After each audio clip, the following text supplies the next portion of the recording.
उठ मेरे भाई, तू मुझे छोड़ के अकेला नहीं जा सकता, अकेला छोड़ के नहीं जा सकता।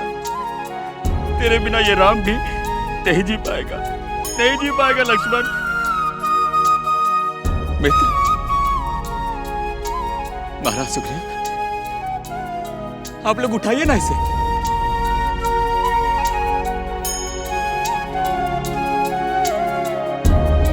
इसे कहिए बहुत हो गया, अब राम से सहन नहीं हो पा रहा। लक्ष्मण, आंखें खोलो लक्ष्मण। यदि लक्ष्मण नहीं रहा तो ये राम भी नहीं रहेगा, नहीं रहेगा। किस लिए जीवित रहेगा, क्यों रहेगा? क्या भाग्य लेकर आया हूं मैं?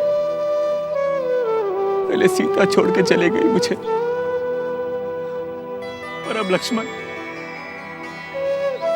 नहीं नहीं लक्ष्मण, आंखें खोलो लक्ष्मण। नहीं लक्ष्मण नहीं, उठो लक्ष्मण। प्रभु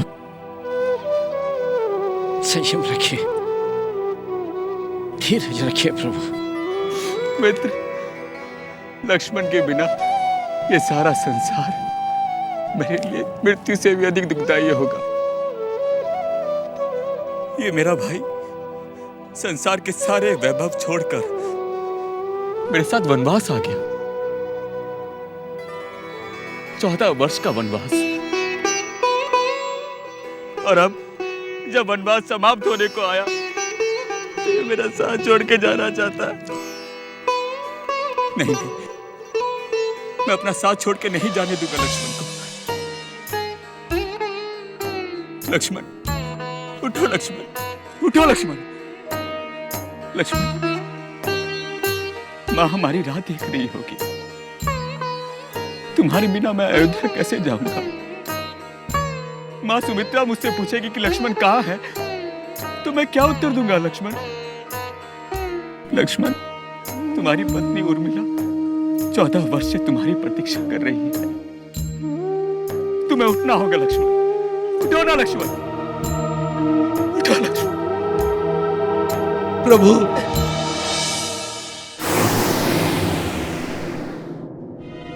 नहीं माता त्रिजटा, नहीं, मेरे देवर जी का हित कोई शक्ति नहीं कर सकती।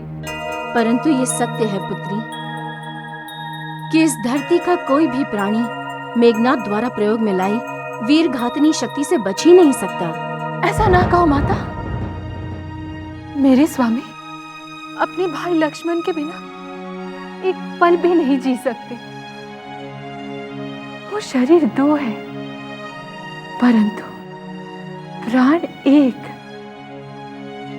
हे जगदम्बे, हे जगततारिणी, दया कर माँ। एक तेरा ही सहारा है, तू ही अमंगल को मंगल में बदल सकती, तू ही अमंगल को मंगल में बदल सकती है माँ। मिल के विरही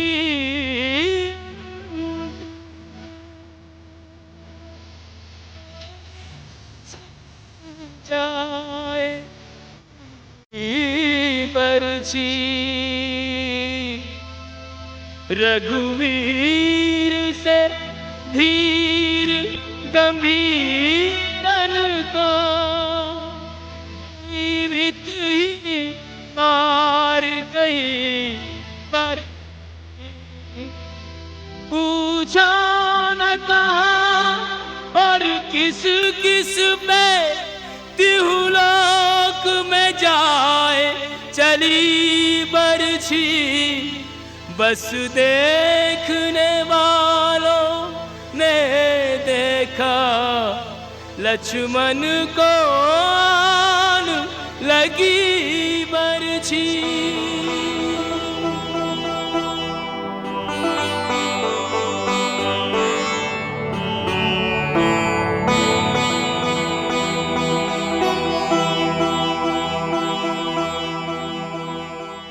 लक्ष्मण, उठो लक्ष्मण, उठो ना लक्ष्मण। ये कैसा विधि का विधान है? ये कैसी व्यवस्था है जिस लक्ष्मण ने मेरे लिए हर दुख, हर संकट का सामना किया, और आज मैं इसके लिए कुछ भी नहीं कर पा रहा। लक्ष्मण, उठो।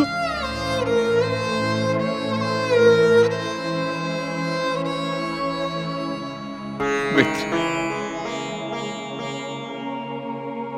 मैं लक्ष्मण का वियोग नहीं सहन कर पाऊंगा। मैं लक्ष्मण का वियोग नहीं सहन कर पाऊंगा। नहीं सहन कर पाऊंगा। प्रभु, आप तो दूसरों का आधार है। यदि आप इस तरह से निराश हो जाएंगे और अधीर हो जाएंगे तो। मित्र, मैं जानता हूं हर जीवन का आदि और अंत होता है, परंतु इस मन को मैं कैसे समझाऊं?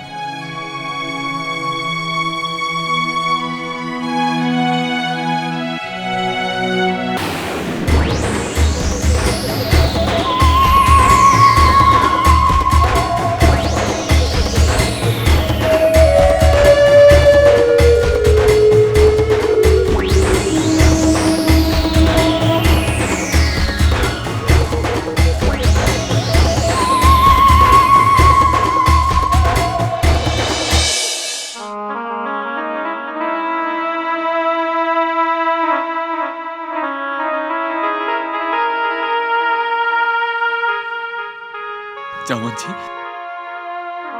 आप तो हम सबसे आयु में बड़े हैं।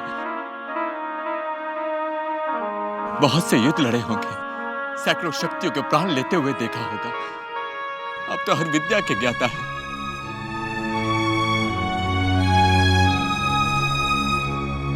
क्या मेरा लक्ष्मण निष्प्राण है? प्रभु, मैं बहुत देर से यही जानने का प्रयास कर रहा हूं कि इनकी जीवा सिकुड़ी नहीं है, चरण भी पीले नहीं पड़े हैं,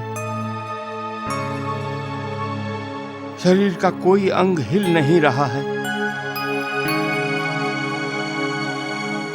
हृदय की गति यद्यपि क्षीण गति से चल रही है, जो संभवतः कहीं ना कहीं इनमें प्राण बाकी हैं।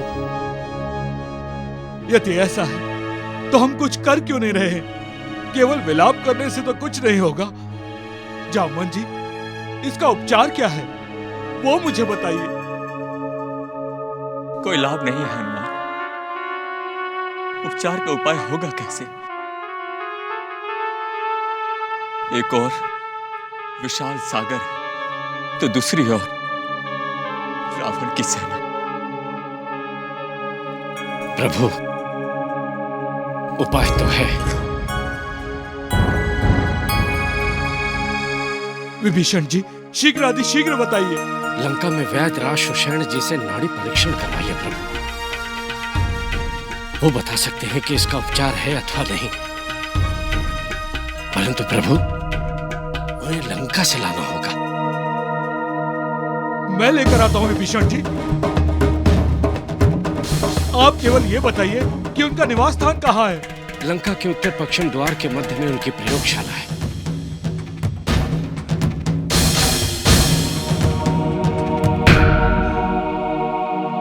प्रभु, मुझे आज्ञा दें। सावधानी से जाना हनुमान।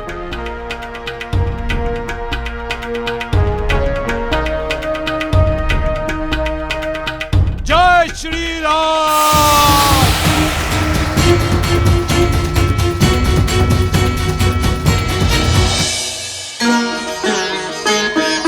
जय श्री राम।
हाँ, यही वैद्यराज सुषैण हो सकते हैं।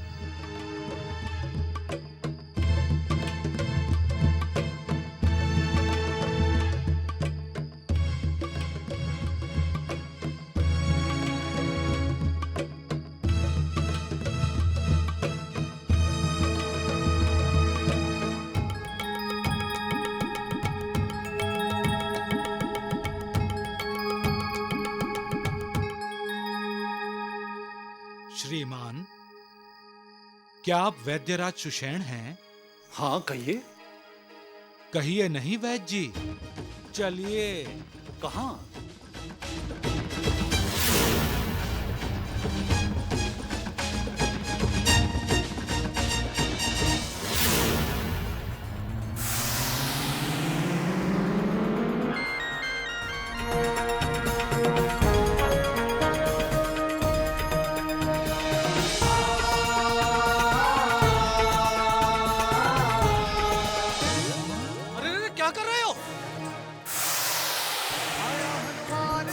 बचाओ! अरे बचाओ मुझे! अरे सुनो भाई, मुझे बचाओ! अरे पर तुम मुझे इस तरह उड़ाकर कहाँ ले जा रहे हो? सीधे प्रभु के पास। तो तू क्या यमदूत है? वैद्य जी, आपका भाग्योदय हुआ है, जो आपको साक्षात प्रभु के दर्शन होंगे। पर तुम हो कौन? वैद्य जी, मैं पवन पुत्र हनुमान हूँ। वही जिसने लंका जलाई थी? हाँ वैद्य जी, वही हनुमान। पर तुम मुझे कहाँ ले जा रहे हो? वैद्य जी, प्रभु श्री राम को आपकी आवश्यकता है, इसलिए। अरे कोई बचाओ भाई मुझे! अरे कोई बचाओ!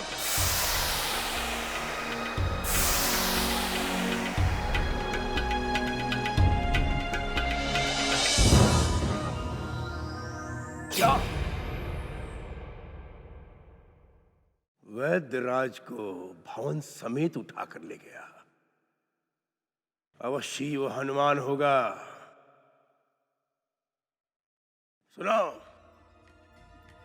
शुक को कहो शीघ्र मेरे सामने उपस्थित हो। जो आ गया महाराज।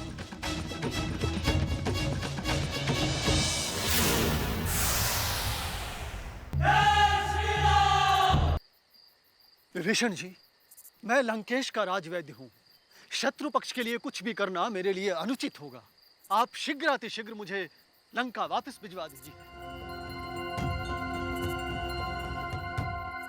राजवैद्य सुषैण, आप वैद्य हैं और आपका धर्म है रोगी का उपचार करना, उसकी पीड़ा हरना और जहां तक हो सके उसके प्राणों की रक्षा करना। मैं लंका निवासी हूँ विभीषण जी। राजभक्ति मेरा धर्म है। अपने देश के शत्रु को बचाना मेरे लिए अधर्म है। धर्म की व्याख्या सदा एक सी नहीं होती। परिस्थिति के अनुसार धर्म की व्याख्या बदल जाती है राजवैद्य जी। वैद्य धर्म किसी एक की नहीं, अपितु सबकी पीड़ा दूर करना है। इस समय आपके सामने एक ओर है देशभक्ति और दूसरी ओर वैद्य धर्म। वैद्य धर्म है आयुर्वेद के मूल सिद्धांतों का पालन करना, अर्थात किसी एक की नहीं, सारे मानव जाति की पीड़ा दूर करना। और यही एकमात्र धर्म है एक चिकित्सक का। और उससे मुंह मोड़कर आप आयुर्वेद के मूल सिद्धांतों से विश्वासघात करेंगे तो आपकी जो सारी शिक्षा है वो श्रापग्रस्त हो जाएगी, उसकी सारी दिव्यता चली जाएगी। परंतु राजनीति का सिद्धांत कहता है कि आपको मुझ पर विश्वास नहीं करना चाहिए। मैं आपके रोगी का कुछ भी बुरा कर सकता हूं। वैद्यराज, वैद्य का ना कोई मित्र होता है और ना शत्रु। वैद्य और रोगी के बीच में केवल विश्वास होता है। वैद्यराज, मैं अपने भाई लक्ष्मण को आपको सौंपता हूं और आप पे पूरा विश्वास करता हूं। आप राजधर्म का पालन करते हुए चाहे तो इसकी जान ले लीजिए और चाहे तो वैध धर्म का पालन करते हुए इसे जीवन दान दे दीजिए। मैं आप पे छोड़ता हूं। रघुनाथ। वैद्यराज, विलंब न कीजिए वैद्यराज। प्रभु श्री राम ने लक्ष्मण भैया को आपके हवाले किया है।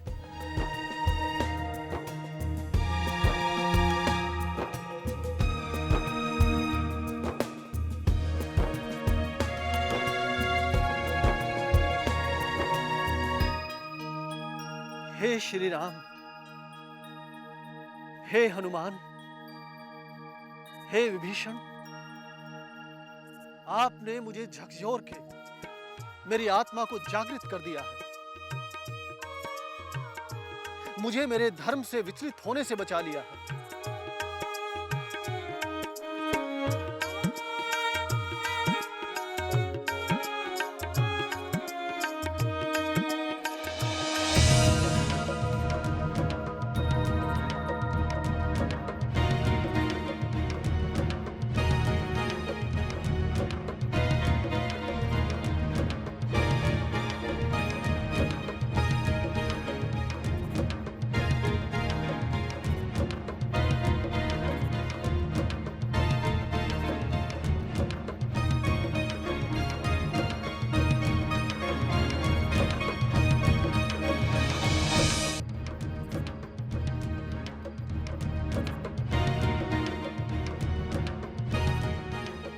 वैद्यराज, क्या कोई आशा है? हृदय पर गहरा आघात लगा है। श्वास नलिकाएं भी कहीं कहीं से बंद हो रही हैं। फिर क्या किया जाए? मेरी वनस्पतियों, जड़ी बूटियों में कोई ऐसी बूटी नहीं है कि जिससे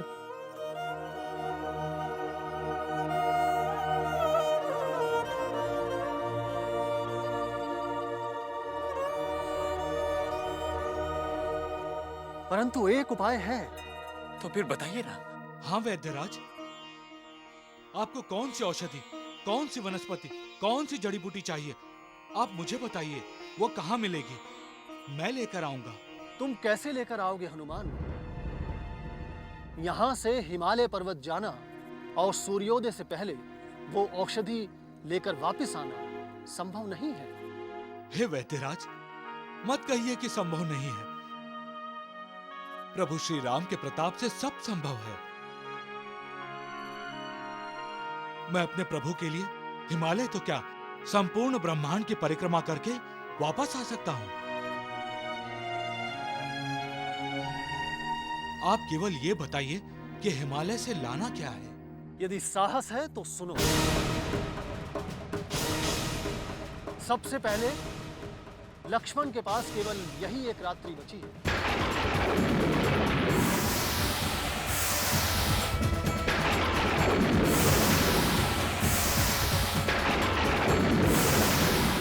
सूर्योदय से पहले वो औषधि लेकर तुम्हें यहां पहुंचना होगा। मैं लौट आऊंगा वैद्यराज। आप केवल औषधि की पहचान बताइए और उनके मिलने का विशेष स्थान भी बता दीजिए। उनकी सबसे बड़ी पहचान यही है कि वो प्रकाश देती है। उनमें एक दिव्य ज्योति जलती रहती है। समुद्र मंथन के समय वो सागर से स्वयं प्रकट हुई थी और उनकी शक्ति को जानकर देवताओं ने उन्हें हिमालय में छिपा लिया था। अब वो स्वयं उनकी रक्षा करते हैं। उनकी आज्ञा के बिना तुम्हें वो औषधि नहीं मिलेगी। आज्ञा तो मिल जाएगी वैद्यराज, जब उन्हें मैं ये बताऊंगा कि ये औषधि मैं प्रभु श्री राम के छोटे भाई लक्ष्मण के लिए ले जा रहा हूं। परंतु उन्हें उस औषधि का नाम तो बताना ही होगा। वैसे तो वो 4 महा औषधियां हैं, परंतु तुम यदि उनमें से मृत संजीवनी नाम की एक औषधि भी ले आओगे तो समय रहते हम उसे लक्ष्मण को दे देंगे, क्योंकि उसमें मृतक को जीवित करने की शक्ति है। प्रभु, मैं मृत संजीवनी लेकर आता हूं। आप मुझे आज्ञा और आशीर्वाद दें।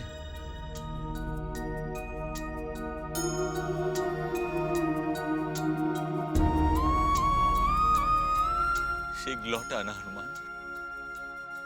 अब राम की डूबती नाव के खेपक तुम ही हो। मैं लक्ष्मण को बचा लो हनुमान,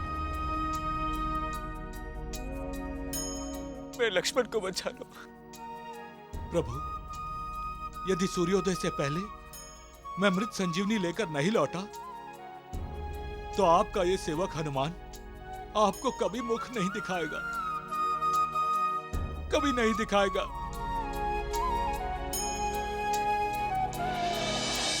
जय श्री राम।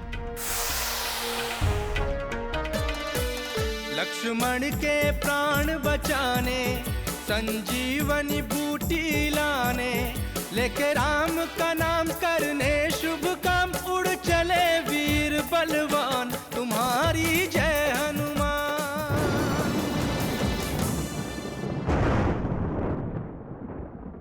आप क्या चाहते हैं लंकेश? आज की रात लक्ष्मण के काल की रात बना देना चाहता हूं। शुक, किंतु ये कार्य बिना मायावी जाल बिछाए संभव नहीं। लंका में विकट मायावी एक ही है, काल नेमी। मैं स्वयं उससे मिलने जाऊंगा।